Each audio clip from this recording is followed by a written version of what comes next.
Robin Hood Radio and the Robin Hood Radio Network is proud to present Leonard Lopate at Large, lively hour-long in-depth discussions providing overviews and context to topics usually covered in partial measures. His guests include leading thinkers, scientists, artists, economists, farmers, historians, authors, and politicians. Mr. Lopate is a Peabody Award winner whose numerous honors include 3 Associated Press Awards and 3 James Beard Awards. Welcome to Leonard Lopate at Large. I'm Leonard Lopate. In the 1980s, 111 First Street in Jersey City was an abandoned P. Lorillard Tobacco Company warehouse, and then a group of artists who'd been priced out of Manhattan real estate moved in. But the new flourishing art scene brought gentrification with it, and the artists were forced into a fierce battle to maintain their place in the neighborhood. David J. Goodwin, a former commissioner and chairman of the Jersey City Historic Preservation Commission, tells that story in his new book from Fordham University Press called Left Bank of the Hudson, Jersey City, and the Artists of 111 First Street. Mr. Goodwin, a librarian at the Fordham University School of Law, joins us now. Welcome to our show. Thank you, Leonard. The Fordham School of Law is located in Manhattan, so what's your connection with Jersey City? First of all, I just started a new position at Fordham. I'm the assistant director at the Center on Religion and Culture at Fordham University. So just wanted to point that out. But what's my connection to Jersey City? I've lived in Jersey City for 14 years now. And when I moved to Jersey City, I rode the light rail to gain a sense of the city and its fabric and its texture. And that's how I discovered this building, 111 First Street. A lot of New Yorkers probably are unfamiliar with Jersey City and its history, but it has some interesting history. It played a role as a passageway for slaves in the Underground Railroad, and many escaped slaves wound up living there. Also, it was its role as a metropolitan area shipping hub influenced the making of the 1954 film On the Waterfront. So, was it shot in Jersey City? On the Waterfront was shot in Hoboken, New Jersey. But Jersey City itself had a rich, as you point out, shipping and rail history and industry as well, which ties into the building at 111 First Street. So you spotted the building while you were just doing a tour, but how did you learn the story of 111 First Street? Oh, that's a really interesting question. So when I saw the building, it was in the process of being torn down. So this was in 2007. And I didn't know anything about the building or about its history. I was curious as to why something so architecturally interesting was being demolished. And then I saw a reference on, I believe, a local blog or message board about the arts community at 111 First Street. And that really struck my imagination and really furthered my curiosity as why a building that had housed this community, one, why the community wasn't allowed to remain in the building, and then why the building was torn down. But over the years, I was able to gather bits of information here and there. I read an article in a local publication, the Jersey City Magazine, that detailed, it was maybe a 3 or 4 page article talking about the history of this building. And that's when I realized there was a larger story there. Artists in New York City will recognize this story of gentrification. How different is it from what's happened in a number of New York City neighborhoods in Soho, the East Village, Chelsea, Dumbo, Williamsburg, when artists have unwittingly paved the way for gentrification? Well, I think what makes it different in some ways from Soho or Chelsea or Williamsburg is in this neighborhood, it was one building. It was the 111 First Street building. And there's no remains of the artists at this building. The building was torn down. And the community scattered throughout Jersey City, throughout the New York area, and throughout the country, where if we take a trip to Soho or the East Village or Williamsburg, even though those neighborhoods have changed and they're no longer open to artists, at least artists that aren't affluent, there's what I like to call the archaeology of the past there. So you may find record stores or galleries or bookstores or restaurants or bars that still cater to creative communities. But were the artists living in this building or just using it for studio space? Both, and that was one of the points in contention, that this building was zoned for as an industrial site, but also as an art space, but art studio space. So artists were not legally allowed to be living there. What do artists see in an area that other people don't, that will lead them to move in and then, unfortunately, be hoisted by their own petard with gentrification? I think there are a few points of attraction. One, the most fundamental, is cheap rent. So artists as a whole are not an affluent group. They earn far less than the average household income.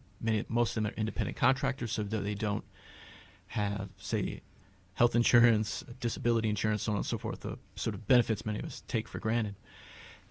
But also, I think spaces such as 111 First Street or past areas in New York such as Soho's and Williamsburg, these post-industrial spaces, they carry an aura that I think attracts artists and creative-minded people, that they enjoy working, living, and experience a space that was a site of production. Because artists, you could argue, are producers themselves. So in the past, those buildings may have produced televisions or textiles, food products, but now it's books, it's films, it's paintings, it's sculpture.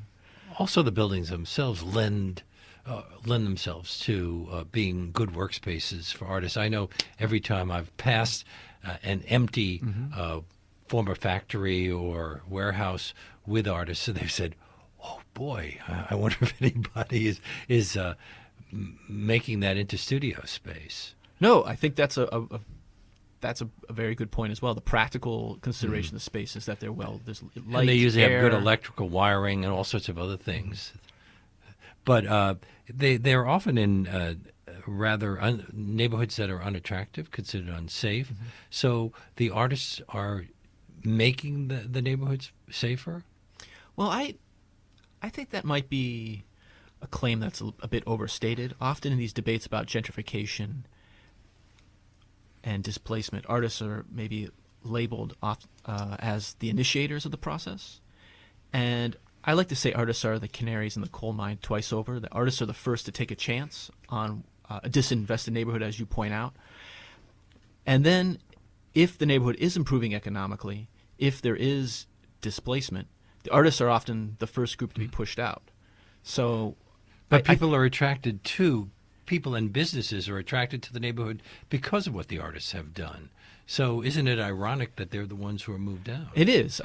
Artists, you could say, clean up the neighborhood or make it safe for capital or those with more means than the artists themselves, or if there are current inhabitants in the neighborhood. So since gentrification brings higher housing and studio costs, and that leads to many of the artists being displaced from the places that they've made attractive to others, has anyone proposed a better alternative, a way to make things work economically for these developing communities? That's something I've been thinking about a lot since my book came out, and I've been talking with people and doing programs such as your program today, or speaking in front of audiences at bookstores, is what can be done to ensure that neighborhoods such as the community at 111 First Street, or a neighborhood in New York, does or another city. Does that neighborhood have a name other than? It is. The neighborhood is called, ironically enough, the Powerhouse Arts District. That neighborhood was zoned first in 1996 to be an arts neighborhood. The buildings were supposed to maintain a certain density and height in line with the structures there at the time, which were largely post-Civil War era warehouses. And they were supposed to be catered to artists and art-related industries. There was supposed to be arts housing, space for arts businesses. But at this point in time, in that neighborhood, the Powerhouse Arts District, there's very little semblance of arts or the creative community that was there. That may be changing at the slightly. There's a dance school, the Nimbus Dance School, that's slated to be developed in that area. So hopefully that augurs a positive change. You served as commissioner of the Jersey City Historic Preservation Commission. How did you wind up becoming commissioner? Well, that's an interesting story as well. So my wife and I purchased a home in Jersey City in 2010, and I think, as is the case with many people when they put down roots, I wanted to become involved in the neighborhood, in the city. And there was an open call for seats on various local commissions at City Hall, and there was a nonprofit educating individuals how to apply for these commissions and how to approach city officials on being in the commissions. And the Historic Preservation Commission was listed on this list of various commissions, and I applied, and I was interviewed by the mayor and several of his staff members at that time, and I'm appointed to the commission. I served in the commission for several years, and as a matter of fact, during my tenure, buildings in the Powerhouse Arts District came up for historical designation. Now, they were designated historical buildings several years in the past and then stripped of that designation as the fight for that 111 First Street and its neighborhood really sped up. Yeah, well, we'll get to that whole Right. business in a little while. It's confusing. But did working on the commission change the way you think about historic landmarks? Oh, that's an interesting question. Did it change the way I think? Because we assume that the really interesting historic landmarks are protected by law, and then, as we will learn from the story, that's not always the case. No. Well, one, it's how much teeth there is to the landmark law. So whether a locality in the sense of Jersey City, or we're sitting in New York today, or another city is willing to stand by the rulings of their commission and the decisions they have made, which is not always the place. But I did gain more sympathy to small businesses and homeowners coming forth to these commissions, where, I think many people, including myself, when we're talking about issues of preservation, landmarks, the demolition of landmarks, we're thinking of a David and Goliath situation where the city or the Landmarks Commission is standing up against large developers or now global conglomerates. But many times it's homeowners, small business people who don't have the resources necessarily to invest in the preservation. So I gain more sympathy for individuals. Well, in New York, most people date the deciding moment with the destruction of Penn Station. Yes. But I had a friend an elderly friend who's unfortunately no longer with us, and she told me when there was talk of knocking down the Lever House, she said, "Oh, gee, I picketed the destruction of the building that the Lever House replaced, and now I'm going to have to go and picket to defend the Lever House." Right. So the idea that cities are always changing, that's something that's lost in these debates about landmarks and preservation. And some of our finest buildings replaced really nice buildings in New York City. On the other hand, right now, it doesn't seem to be that way. They're just these tall, ugly things that are going up. And in Jersey as well. Right. Well, in Jersey City specifically, there's been much debate about demolition and tear downs, and the city just changed its local demolition ordinance last year, where any building now has to go up. Any demolition order has to be approved by the historic preservation officer, when in the past it just went through the buildings department. So at least there's some check to slow that process down. So this is a local thing in almost every case. Yes. And the local area has to decide whether what's going to replace this historic site is actually going to be an improvement, bring in jobs, whatever. Mm-hmm. We're having a big fight right now in Queens over whether Amazon should be given a site. Right. And the big fight there is largely about gentrification as well. Suddenly people will be priced out of their homes. Mm-hmm.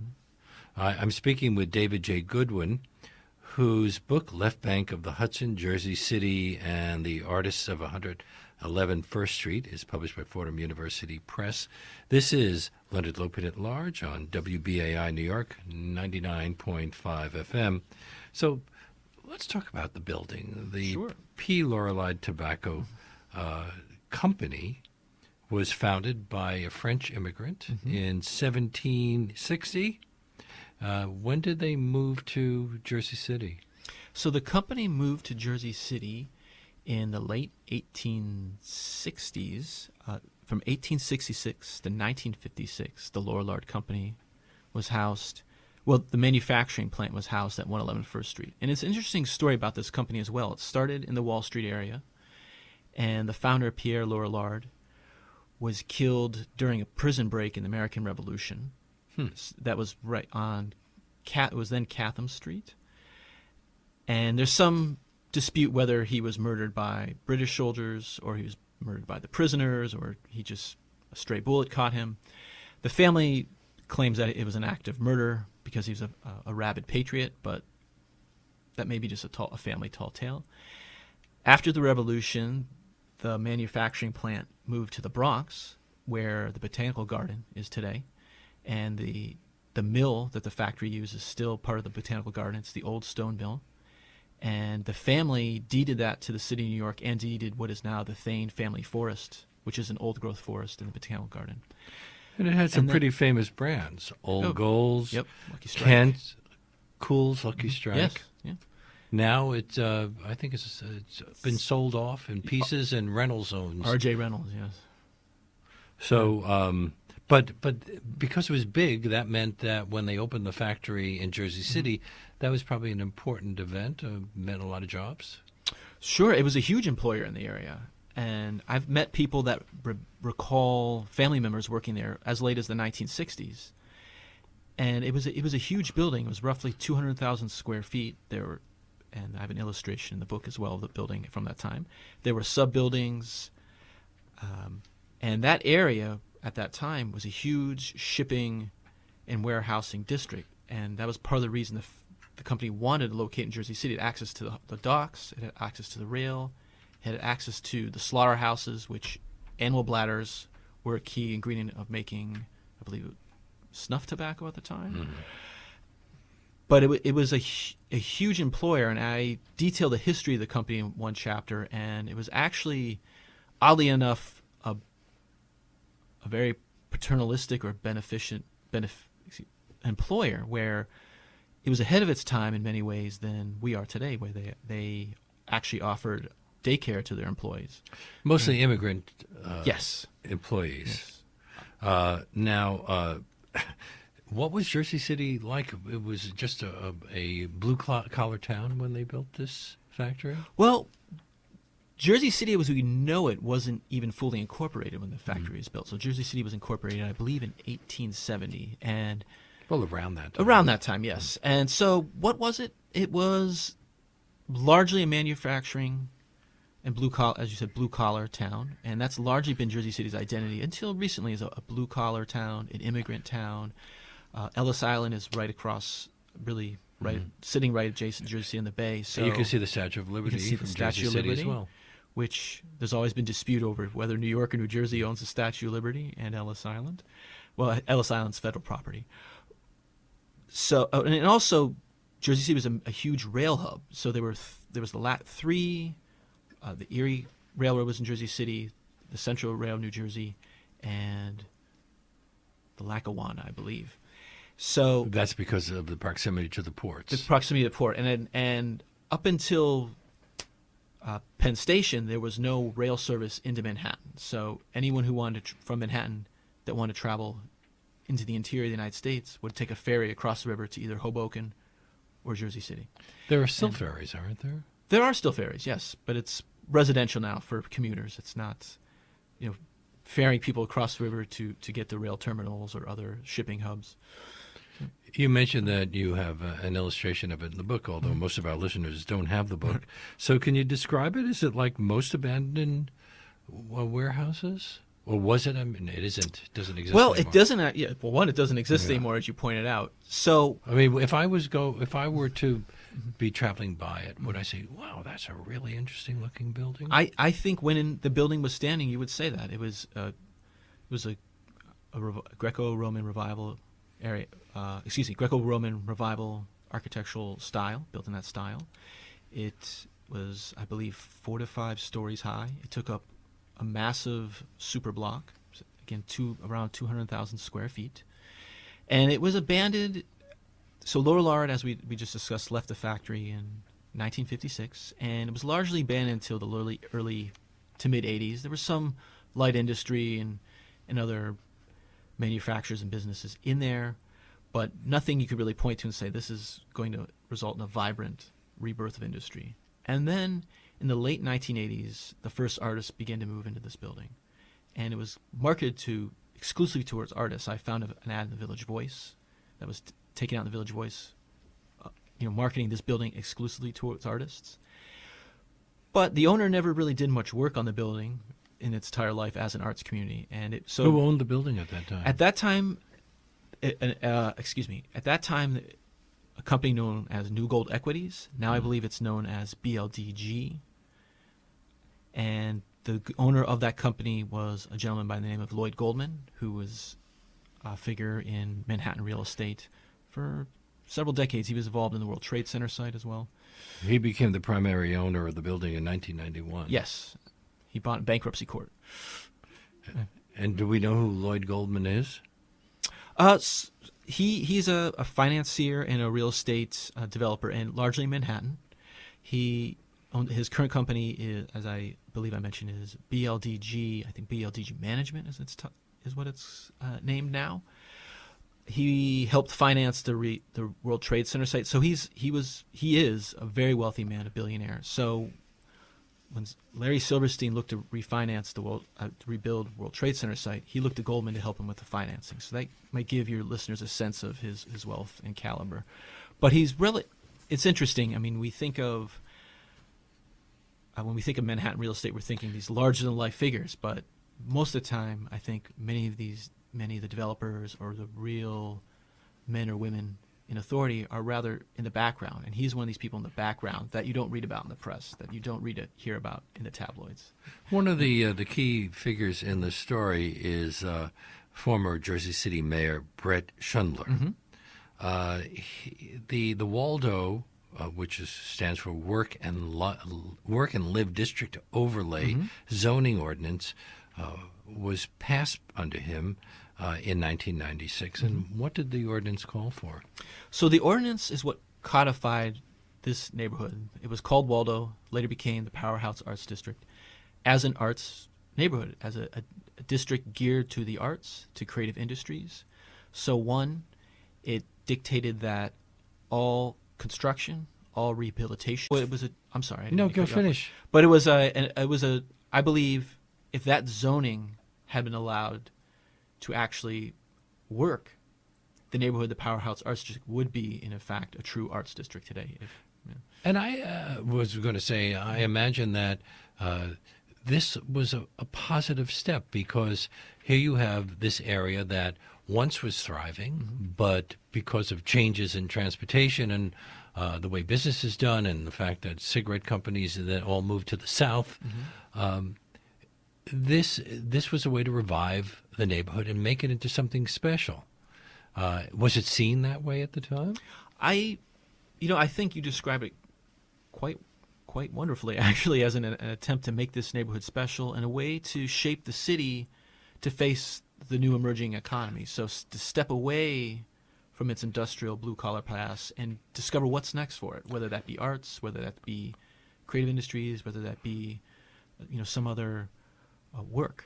But the artists certainly saw it as positive. I think that the surrounding area saw it as positive, but it more or less sort of stayed still until early 2000s. So it was never put to the test until then. But people recognize that 111 First was described as, quote, the epicenter of the art world in Jersey City, and a place that allowed artists to freely pursue their dreams as creative individuals. So people were buying into this. Yes. But then the relationship between the artists and management soured around 2000. What happened then? So I think several things happened. One, you had 9/11, and you had an exodus of jobs from Lower Manhattan to Jersey City. So all of a sudden you had the area around the Powerhouse Arts District. So to sketch it out for your listeners too, the Powerhouse Arts District is basically a stone's throw from the Hudson River. And the Jersey City waterfront was already being redeveloped. And then I guess the next layer would be the Powerhouse Arts District. So you had businesses, you had development that may or may not have been in Manhattan now gravitating towards Jersey City. So the real estate all of a sudden became exponentially more expensive. And more valuable. So all of a sudden, the owner, I think, decided he wanted to maximize his profit. And then there was a slow and steady push I can't remember when it was closing on the weekday, but they wanted it to be closed on weekends. I think it was 9 to 5 or 9 to 6. And anyone who's a practicing artist knows. Yes, well, there's that as So well. it's hard to live with a curfew. Right. What happens if you want to go out to dinner? The artists saw themselves as the last of the Mohegans in their fight against what they described as the insatiable forces of progress. And they said that they didn't want to fall victim to the cycle of gentrification. So they obviously went to City Hall. And what happened? Well, it was a long, drawn-out battle. It took place over several years. So it really started, as we just discussed, when the owner imposed a curfew. And that is when He started raising rents, too. he started raising rents arbitrarily, sometimes doubled it, sometimes tripled it. And he could get away with that? There's no rent control laws? Well, or they were rent these were all commercial tenants. So once the lease expired, there's no control over commercial rents. And New Jersey, and in few places actually, New York, I don't believe has any commercial rent control. And at that time in Jersey City, the City Hall was more or less, if not fully aligned with the artists, they were sympathetic to the artists. So this would have been the Glenn Cunningham administration in Jersey City. He was after he was Brett a Shummer. long-time mayor. He was a long-time political figure. He was a freeholder. He was a city council person. He was in his early years of his mayoralty when 111 First Street really came to a head. And he would often approach the owner about the rents. The rents would go down thanks to his interference or advocacy, if you would like to call it that. But it was a constant back and forth that the owner would, chipping away at the artists, and the artists would try to fight back. But I'm sorry, I'm getting a little confused myself. It's a long, involved story. Well, Mayor Cunningham commissioned a nonprofit research organization, the Urban Land Institute, to develop a plan for the area. And what did they come up with? Well, they are the ones first that came up with the name Powerhouse Arts District. They advocated for rechristening the neighborhood Powerhouse Arts District. They advocated for much of the elements already contained in the Waldo ordinance or proposed by the artists and their advocates and supporters. So gearing the neighborhood towards arts, to arts businesses, to creative industries, gearing it to what at that time, what now we would call the creative class, having some sort of set-asides for artist housing. However, the only element of that whole plan by the Urban Land Institute that was instituted was the name. So City Hall never followed through on any of these plans. So was the plan just a mask for City Hall to show that it was supporting the artists and the art community, but then actually not doing anything? Because, again, we were talking about preservation, now we're talking about artists, it really comes down to what is the wherewithal of the government at the time, whether they're willing to go to bat for any given community. Well, it still was more than what we see in some other places like New York City, where artists right now are being pushed out of all of the neighborhoods and a lot of them are moving up the Hudson River to towns like Hudson and Kingston, which are benefiting from these artists, but you can only wonder what's going to happen 15, 20 years from now when people in Hudson decide to follow what we've seen in Jersey City and in New York City. Right. That's something I've worried about myself, is what is the future Is for New Detroit York? next? Well, that's what Patti Smith said, right? She said, what would you recommend to an artist in New York? Move to Detroit.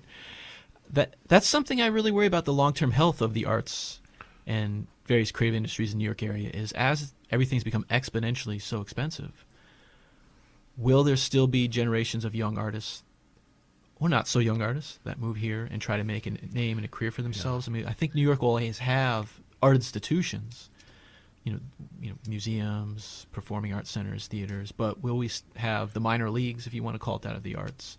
And that, I would argue, is really the true sign of health of a creative community. Is there a vibrancy? Is there an injection of new ideas, new voices? There was a time when it was thought that if you wanted to be a serious artist, you had to move to the New York metropolitan area. That's no longer the case. In which we're talking about, I think we probably have a fair number of listeners in Jersey City. I would imagine. But this is a story, as we've been pointing out, that really resonates pretty much everywhere, and definitely resonates throughout all of the metropolitan area. going through similar kinds of traumas as property values go up.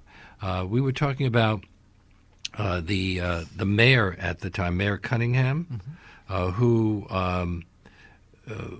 tended to I've written some things down. And that, I think, largely sealed the deal for the artists of 111 First Street. Because the people who succeeded him weren't as committed. They were not as committed. It was Schindler picked the artists at 111 First Street up as his issue, and he was advocating for them. And one source informed me that right before Cunningham died, he was in the process of negotiating long-term leases for the artists with Lloyd Goldman and his company New Gold Equities. Once he died, there was a special election within several months. The acting mayor at that time made promises to the artists that he, in reality, I don't believe, could execute upon. He was talking about eminent domain, and at that time, there was a very strict definition of eminent domain. So this was before Kalo versus City of New London in 2005, that Supreme Court ruling. And at that time, eminent domain, there had to be some public good. Now it's much more loose. So, city putting up funds, resources, and a fight for one constituency, and then that would be precedent in any time a situation like 111 First Street or another community or another group of individuals came to City Hall with their conflicts with a large landowner. The city would be in the position of maybe having to support them when they may not want to.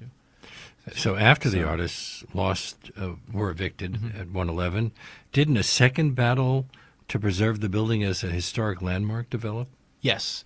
So we've talked a little about historical designations and landmarks. So 111 First Street and several other buildings in the Powerhouse Arts District were landmark historic in 2005. The owner of 111 First Street and several other property owners in that neighborhood immediately filed suit against the city, and this involved several years of various court cases, fines, so on and so forth. And the city stripped 111 First Street of its historical designation, thus allowing its demolition. If it was designated, so it actually caved into the caved into developers. Yes. So did they see the alternative, which was a skyscraper? What is it? A 52-story skyscraper? This is what they proposed. Today, that property, 111 First Street, is still a vacant lot. It has not been developed. So it's not generating any revenue for the city. They've actually shot themselves in the foot. The city, and that is one of the questions that have come out of this story is why is this piece of property still vacant? And that is a question I do not have an answer for. If I had a conversation with Mr. Goldman, the property owner, that would be my first question, is why is this still vacant? But yes, there was a fight to preserve this as a historical landmark, and that is where the ire directed against the former Mayor Healy, I think, is correct, that he may have not been in a position to preserve 111 as an artist community, but it could have been preserved as a historic landmark, and it could have been rehabilitated into, if not an arts community, but some sort of creative industry or just apartments and businesses. Well, considering its long history, right. It's really shocking that an attempt to make 111 First Street a historic landmark failed. After all, it played a major role in the story of Jersey City. Yes. Many of the artists that you interview for your book claim that the spirit of 111 lives on. In what way? I think, how does it live on? I think, one, this book is a testament that it lives on, that this story is gaining a place in maybe the local folklore of Jersey City, I think a place in the folklore of Jersey City as one as an opportunity the city let pass by. This was, at the time, 111 First Street as an arts community was the largest concentration of working artists outside of Westbeth, which is in Manhattan, on the East Coast. Westbeth, by the way, has gone through its own problems over the years. I guess artists, people want the artists and they don't want the artists. Right. They want them, but then they want to develop the property. Also, I think 111 First Street is a testament or an example of what not to do for activists, for city government. And I think if there's one major takeaway from the story of 111 First Street, of the story of the artist and of my book, is if you live in a community that is anticipating gentrification or experiencing gentrification, whether you're an artist, whether you're a member of one group or another, this is what not to let happen to you. And this is how a city should not conduct itself in relationship with property owners, relationship with citizens, relationship with activists. So it's failed policy, and it was largely mistakes made. There were many mistakes made by the artists and the activists as well. So it's an illustrative case of what not to do, unfortunately. In 2017, more than 40 alums of 111 came together to show their work in an exhibit called 111 First Street, a community of artists. What was the response in Jersey City? That was a great exhibit. I was fortunate enough to be part of that exhibit as well. So were people proud to say, wow, we had some pretty good artists living here that we just forced to leave? I think so. So this was about a year and some months ago, and it was in the studio space of a former resident of 111 First Street. She opened up her studio space to these artists. And for me, it was exciting because many of these artists I had met or just corresponded with during the course of writing my book. So it's the first time I was able to meet them. But also, if I was an outsider, someone who did not know anything about 111 First Street, this was an opportunity to see the artwork, to meet the artists, and then hear a discussion about the book. So you had maybe the beginning, the middle, and the end of this story. It was we had quite a few people come through this exhibit in a 2-day period. It was open. It was actually extended, the show, for another week or two, if I remember correctly. It was covered in the local paper. The New York Star-Ledger wrote an article about it, the exhibit. So I think it was a good send-off for the artist and show, again, what was going on in that building and what was lost. Well, have most of the artists moved out of Jersey City? Most of the artists have scattered. Some of the artists are still in Jersey City. Some are in the Hudson River Valley, as you pointed out, in Hudson and Kingston, some of the other towns. Some have left to other parts of the country. I know one artist who actually just sent me a nice message on Facebook last night wishing me luck for today. He lives in Houston. So, yes, people scattered, and it was really was the nucleus of the arts community in Jersey City. And if it had been allowed to stay or remain in some shape, I think the city would have a much more vibrant arts community, but also a truly vibrant arts industry that I don't think we have, where there's not film studios, there are not graphic design studios, art-related professions, which you might see in Brooklyn or other parts of New York City, but we don't really have in Jersey City. There are film studios in Greenpoint that are being forced out as well. Oh, I didn't know that. Oh. Yeah. Well, it's shrinking. Shrink. Atlanta right now is where where people are making movies. Tax credits. How did you choose Left Bank of the Hudson to be the title of your book? Oh, well, the credit for that goes to my editor. The reason I ask is you've been a librarian, and I've always wondered how important the title of a book is. I think the title is extremely important. The title, if you think about it, is your marketing pitch, your tagline. And I came up with some titles, but my editor-in-chief, he picked this title, and I think it's a great title. Many people, including such as yourself, have said, that's a really great book title. Where did that come from? And I'd like to take credit, but I cannot. Well, you recognize that it was a good idea when it was suggested to you. You currently serve as a board member of the Jersey City Landmarks Conservancy? Correct. What are some of the current hot-button issues facing the city nowadays? So preservation issues considered to be a hot-button issue. For our organization, we advocate for historic rehabilitation, historic preservation, instead of demolition. So at the beginning of the program, we talked about a new demolition ordinance that Jersey City enacted. We advocate for that. There is a discussion of the demolition of St. Peter's Grammar School in the Paulus Hook neighborhood of Jersey City, which other board members are involved in that debate. I'm not involved in that debate. We also are putting together as an organization events throughout Jersey City, cultural events. We've done that in the last year. We had a history of the indie rock scene in Hudson County in Jersey City. We had a program about Washington Irving and his relationship to Jersey City, New Jersey. Washington Irving lived in New Jersey? He did not live in Jersey City, but he traveled through Jersey City. He had a friend who lived in an area that's now part of Newark, New Jersey. And the early part of his life, he and his friends would take a ferry across the Hudson River, travel through Jersey City to his friend's house, in which is now, I believe it's in the Forest Hill neighborhood of Jersey City. We were talking about Newark, New Jersey before the program.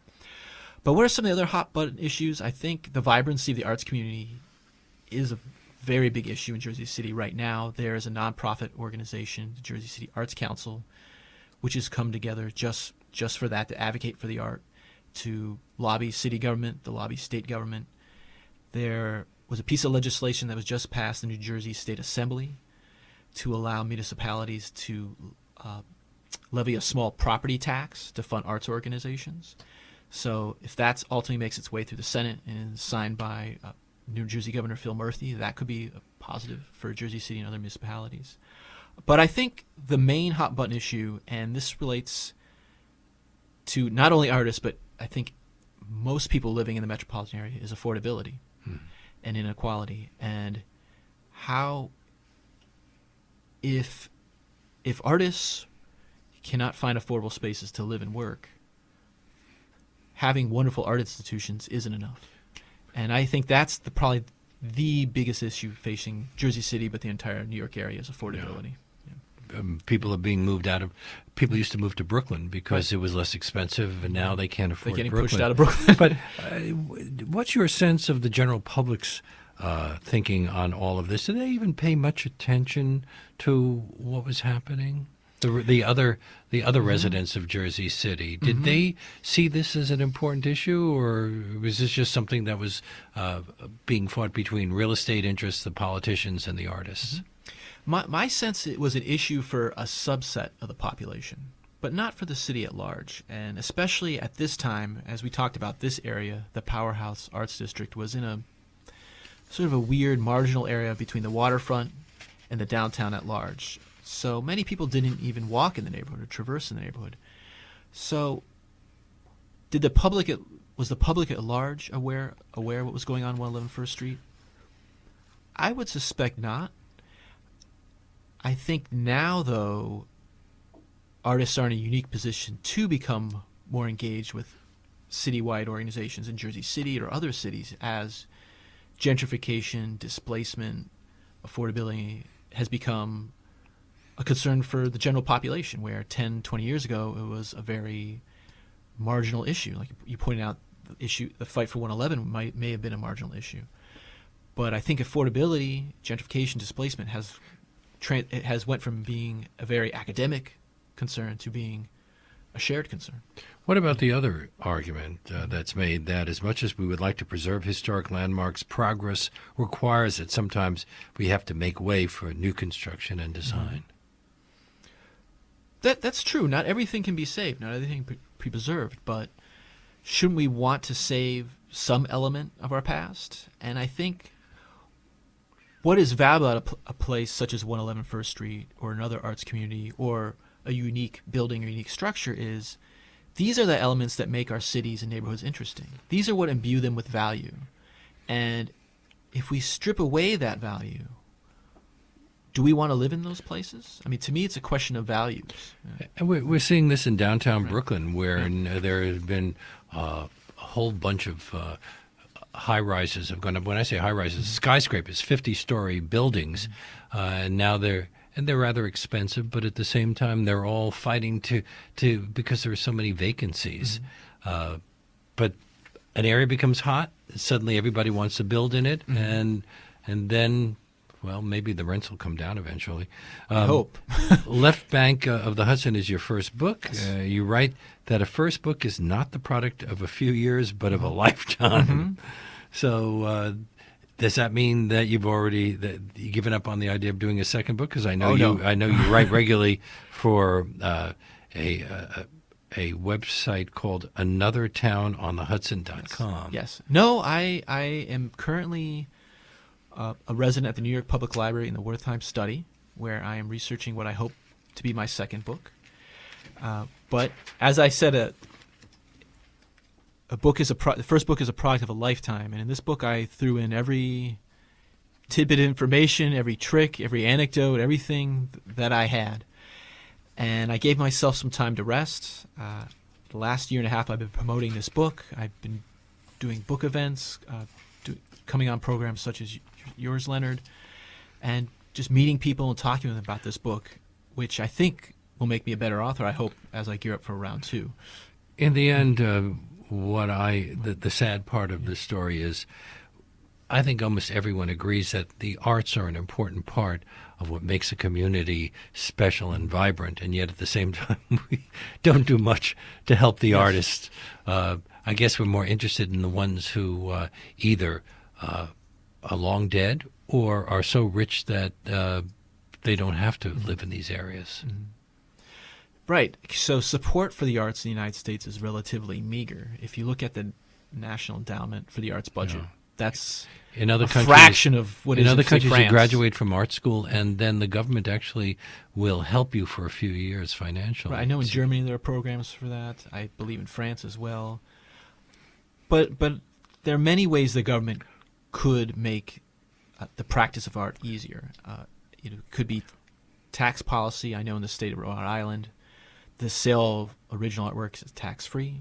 It could be providing resources to artists. So one positive thing going on in Jersey City now is the Office of Cultural Affairs is offering workshops and programs to pair artists up with grant organizations to show them what government services may or may not be available to them, to educate them on how to apply for funding at the state level, at the foundation level, to provide them with some professional development to learn how to be small business people. So that's one way. Also, there's an organization in New York City, 596 Acres, which tries to reclaim vacant land for gardens and for parks. Although they're under attack as well. They're under attack. That could be done for vacant city property. So there's New York City, Jersey City, Newark, New Jersey. All these cities own property they're not using. That property could be reactivated art spaces or space for arts-related businesses. Also, in the case of 111 First Street in the Powerhouse Arts District or other districts in other cities, there are developers that are interested in building housing or structures for artists and arts-related businesses. So it could be taking the time to find the right people to work with. But ultimately, we've been talking about affordability. I think what it really comes down to is inclusionary zoning, is some set affordable housing. That's the only way to have a vibrant art community in a growing city such as New York or Jersey City. David J. Goodwin's Left Bank of the Hudson, Jersey City, and the Artists of 111 First Street is published by Fordham University Press. Thank you so much for being on our show today. Thank you so much, Leonard. It was an honor and a pleasure. And that brings us to the end of today's show. My great thanks to David Goodwin, to Kate Guan, who produced today's segment, to my producer Jesse Lent, who was at the audio controls today, and to Charlie Morrow, who composed our theme music. Leonard Lopate at Large comes to you on Saturdays at 4 and Tuesdays at noon. You can subscribe to Leonard Lopate at Large podcast on iTunes and by clicking on Robin Hood Radio's archive program site, which is robinhoodradio.com.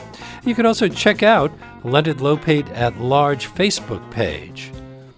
We hope to see you next week.